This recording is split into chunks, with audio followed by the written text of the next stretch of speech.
Hello all, morning breakfast చేయడానికి తక్కువ time ఉన్నా ఈవినింగ్ స్నాక్స్గా ఏమైనా తినాలనిపించినా ఈ పోహా రిసెప్ట్ చాలా పర్ఫెక్ట్.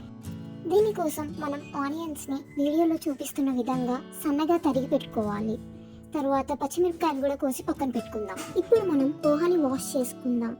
దానికోసం ఒక జల్లెడలో పోహాని వేసుకొని వాటర్ పోసి బాగా కడిగి పోహాని అలా తడిలోనే పక్కన పెట్టుకుందాం. ఇప్పుడు స్టవ్ ఆన్ చేసి దానిపైన గిన్నె పెట్టి ఆయిల్ పోసుకోవాలి. ఆయిల్లో ఆవాలు వేద్దాం. అలాగే కొంచెం శనగపప్పు, మినపపప్పు కూడా వేసి వేయించుదాం. అలాగే పోహా అంటే పల్లీలు మస్ట్ అండ్ షుడ్. ఇప్పుడు అవి కూడా వేసి వేయించుదాం. ఇప్పుడు కట్ చేసి పెట్టుకున్న మిరపకాయలు కూడా వేసేద్దాం. మిరపకాయలు చిటపటలాడాక సన్నగా తరిగి పెట్టుకున్న ఆనియన్స్ కూడా అందులో వేసేసి కలుపుకుందాం. ఆనియన్స్ మగ్గడానికి కొంచెం టైం పడుతుంది, సో దాన్ని 3-4 నిమిషాలు అలానే వదిలేద్దాం.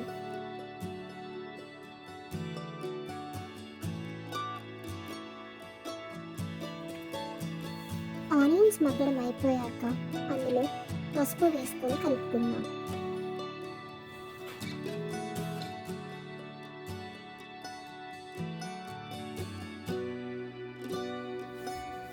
ఇప్పుడు కరివేపాకు కడిగి వేసుకుందాం.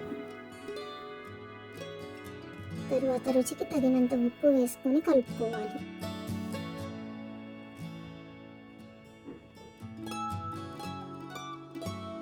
ఇప్పుడు వాష్ చేసి పక్కన పెట్టుకున్న పోహాని తీసుకొని ఇందులో వేద్దాం. వేసి బాగా కలపాలి.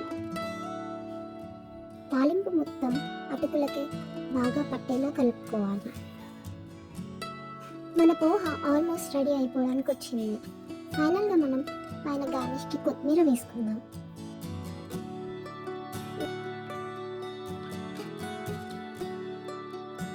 లాస్ట్లీ ఒక లెమన్ తీసుకొని కట్ చేసి నిమ్మరసాన్ని పోహాలో పిండుకుందాం. ఇప్పుడు పోహాలు అక్కడక్కడ తగులుతూ ఉంటే ఎంతో రుచిగా అనిపిస్తుంది. సో ఫైనల్లీ మన poha is ready to eat. So ఇలా సింపుల్ అండ్ ఈజీగా 10 minutesలో పోహా రిసెప్ట్ రెడీ అయిపోయింది.